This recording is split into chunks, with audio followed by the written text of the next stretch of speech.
YG.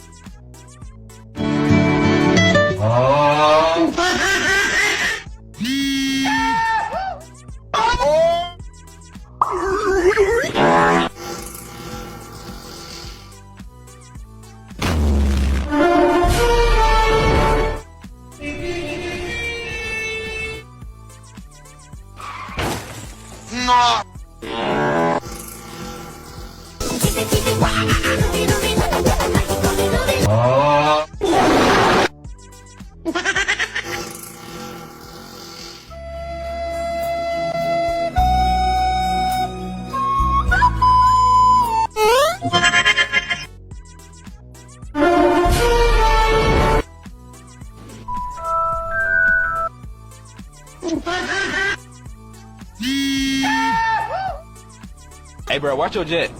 Watch your jet, bro. Watch your...